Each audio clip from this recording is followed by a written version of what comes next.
సంగారెడ్డి పట్టణంలో భారత్ బంద్లో భాగంగా మాల మహానాడు, పలు దళిత సంఘాల నేతలు,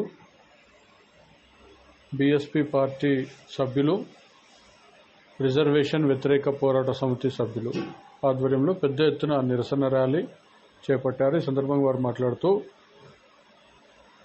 ఎస్సీ వర్గీకరణను తాము తీవ్రంగా ఖండిస్తున్నామని, వెంటనే ఎస్సీ వర్గీకరణపై నిర్ణయాన్ని వెనక్కి తీసుకోవాలని రాష్ట్ర ప్రభుత్వానికి, ముఖ్యంగా రేవంత్ రెడ్డికి తెలియజేశారు. అన్నట్టు ఇలా అన్ని బహుజన వర్గాలు కూడా గ్రహించినాయి కాబట్టి అన్ని సంఘాల నాయకులు ఇలా భారత్ బంద్ పిలిపించడం జరిగింది.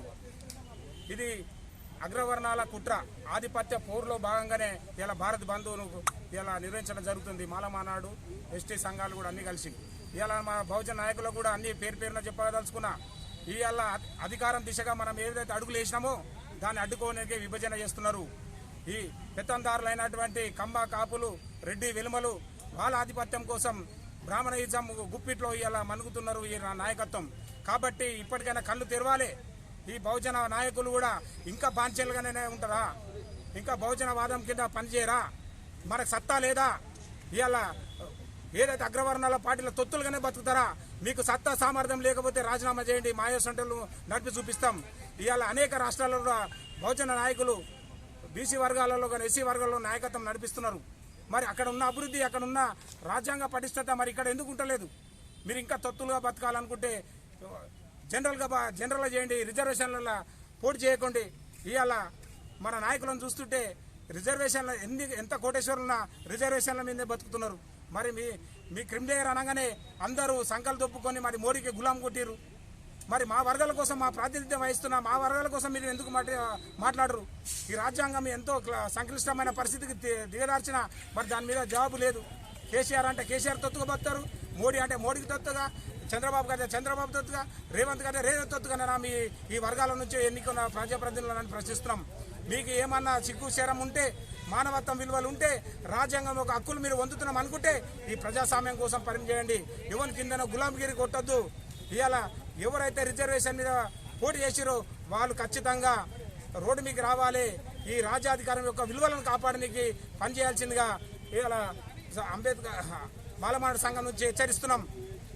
గతంలో చరిత్ర చూస్తే మాలలో ఈ దేశాన్ని పరిపాలించారు, ఏలేరు, రక్షణగా సైనికులుగా ముందుండి ఇతర దేశస్తులు రాజ్యాలను మన దాడి వస్తే దండించారు.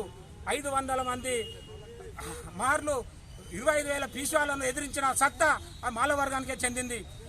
ఆయనతో పాటు అనేక మంది మహనీయులు ఇలా దేశం కోసం, సమాజం హక్కుల కోసం పోరాడింది మాల జాతి బిడ్డలని అంటున్నాం.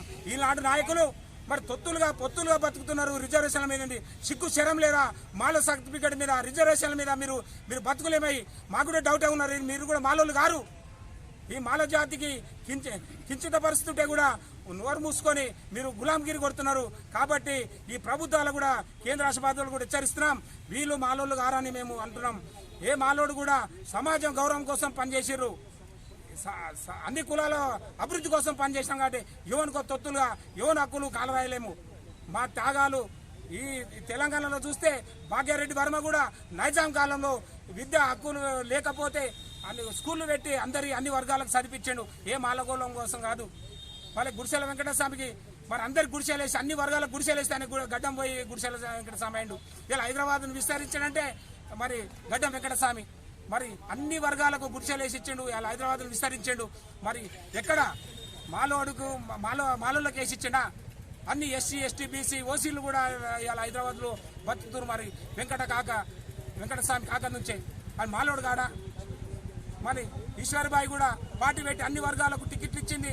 రాజాధికారి చేరువైతే ఈ తొత్తులుగా, ఈ పాలేరుగా పనిచేసిన కొడుకులు ఇలా రాజాధికారిని దూరం చేసి ఆమెను అనేక సందర్భాలలో ఈ దేశం కోసం, రాష్ట్రం కోసం ముందుండి పనిచేసింది మాల వర్గం. మేమేమంటున్నాం? ఈనాడు వర్గీకరణకు వ్యతిరేకం అంటలేము. ఇవాళ విభజన చేస్తే రాజ్యాధికారం దూరం అవుతాం. మా హక్కులు అంతకంటే ఎక్కువ కోల్పోతున్నాం. మాలోళ్ళమే ఇలా మాదిగ వర్గమే ఎక్కువ లబ్ధి చెందింది. ఉదాహరణ చూస్తే గతంలో ప్రవీణ్ కుమార్ సార్ గురుకుల పాఠశాల పెట్టాడు, మెజార్టీ వాళ్ళకి అవకాశాలు ఇచ్చిండు. 3 లక్షల పైచీలకు వాళ్ళు లబ్ధి పొందారు. మేము ఎక్కడ వాళ్ళని వ్యతిరేకించడం, నా జాతి బిడ్డలుగా మేము వాళ్ళను స్వాగతించడం. ఇవాళ ఉప ముఖ్యమంత్రులుగా 4 మాధ్యాలు చేసిర్రు, ఉప ప్రధానిగా మరి జగజీరామ్ చేసిండు.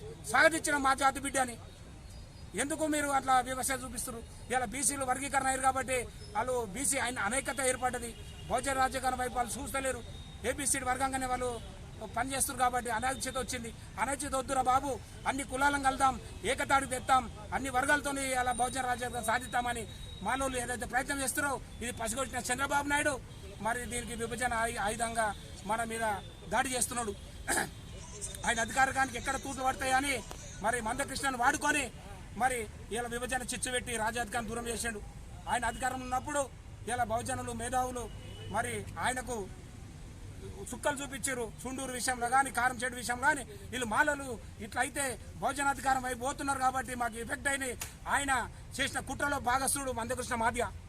ఇవాళ ప్రవీణ్ సార్ 3 లక్షల మందిని ఉన్నత స్థాయి తెస్తే నువ్వు 30 లక్షల మందిని వాళ్ళను జీవితాలతో ఆడుకుంటున్నావు. ఎక్కడ నీ వల్ల ఎస్సీ కార్పొరేషన్ లోన్లు ఆగమైనాయి, సప్లాన్ ఆగమైంది, బ్యాక్లాగ్ పోస్టులు బంద్ అయినాయి. ఇవాళ రావాల్సిన రాజ్యాధికారులు పొందలేకపోతున్నాం. అది నీ బహుజనాధికారం నువ్వు ఎన్నుపోటు వచ్చినావు. ఇవాళ తొత్తులుగా వాళ్ళకు బతుకుతున్నావు. చంద్రబాబు నాయుడు మోడీ కానీ ఇవాళ అది ఉన్నత వర్గాల తొత్తుగా నువ్వు బతుకుతున్నావు తప్ప ఈ సమాజం కోసం కాదనేది హెచ్చరిస్తున్నాం. నువ్వు వాళ్ళ సమాజం కోసం అంటే ఈ 1-2% కాదు, 2% ఉన్న నాయకులు ఈ వెల్మలు, రెడ్డిలు, బ్రాహ్మణులు, కమ్మలు, కాపులు మరి 40% తింటారు. వాళ్ళ సంగతి ఏంది? వాళ్ళ గురించి మాట్లాడవే. నీ వర్గంలో చిచ్చు పెట్టి అధికారం దూరం చేసే కుతంత్రంలో నీ కన్నీటు ముసలి కన్నీరు మంచిది కాదు, హెచ్చరిస్తున్నాం. ఇప్పుడు మాలోలం చైతన్యం తెచ్చి అన్ని కులాలను ఏకం చేసి భవిష్యత్తులో బహుజన రాజ్యాధికారంగా నిర్మిస్తామని తెలియజేస్తున్నాం. జై భీమ్, జై భీమ్.